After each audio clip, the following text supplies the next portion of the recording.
Hi, my name is Fernández Galeote, and I am presenting the article Game-Based Climate Change Engagement, Analyzing the Potential of Entertainment and Serious Games, which I co-authored with Juho Hamari. As a summary of the article and the study itself, we compiled 150 digital games that depicted climate change in some way. Next, we analyzed them in search for attributes that have the potential to engage players with climate change, and for this, we used a pre-existing framework. We discovered that some of these attributes are uncommon or rare, meaning that they are present in a third or less of these games. These are credibility of the game sources, achievability of the climate actions depicted, meaningfulness of climate change within the game, and social features.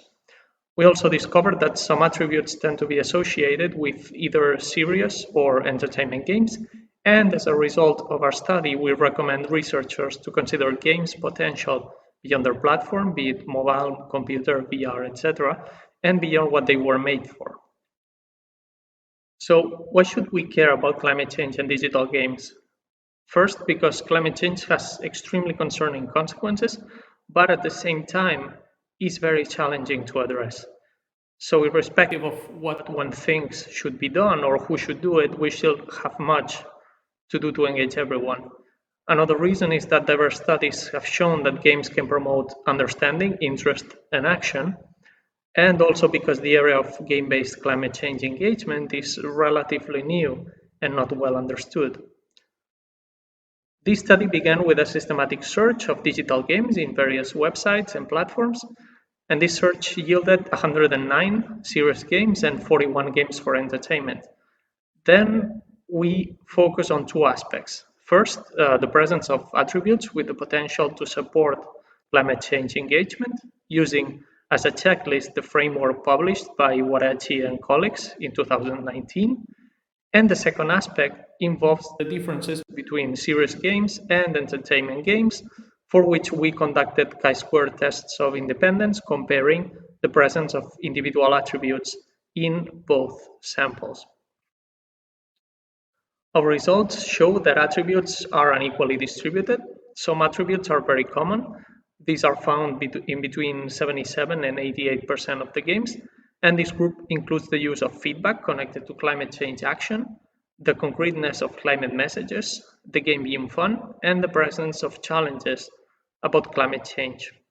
Other features are common, so they are found in between 51 and 69% of the games, including learning through experience, the use of rewards connected to climate action, challenges that may enhance the efficacy of real behaviors, the presence of characters, the use of levels, narratives connected to climate change, and simulational aspects. Uncommon attributes in around a third of the games include credibility of the sources, achievability of climate-relevant behaviors in the game, and climate change being depicted meaningfully. And finally, one of the attributes, the presence of social features, is only found in 19% of the games. Then regarding the second point of focus, the comparison between serious and entertainment games, the chi-square tests show that serious games are significantly associated with the attributes achievable, challenging, credible, efficacy-enhancing, experiential learning, and feedback-oriented. And meanwhile, entertainment games tend to feature more narratives than serious games. Some key points that we discuss are first, the coincidence between empirical studies that examine the effects of particular games on players and our own analysis. Although in some cases, specific audiences may react poorly to a game that seems solid when looking into its content. Then of note is also the dispersion of the data, meaning that we find both serious and entertainment games that display few attributes, and other, both serious and entertainment games, that have many of the attributes in the framework. This leads us to recommend a policy of non-discrimination of games, regardless of who created them, where are they meant to be played, what they were created for. With the article, we also include a dataset with the list of games and the relevant analysis variables. And we think that this may be useful to educators who want to use a particular type of game and also to designers interested in knowing the field better. So we also encourage designers and researchers as well to investigate further the less common attributes. Finally, one important observation for anyone interested in this field is that digital games, especially the smaller games or the serious ones, seem to disappear frequently.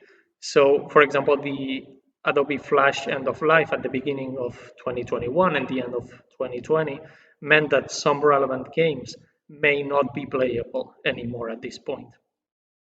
Thank you for your attention.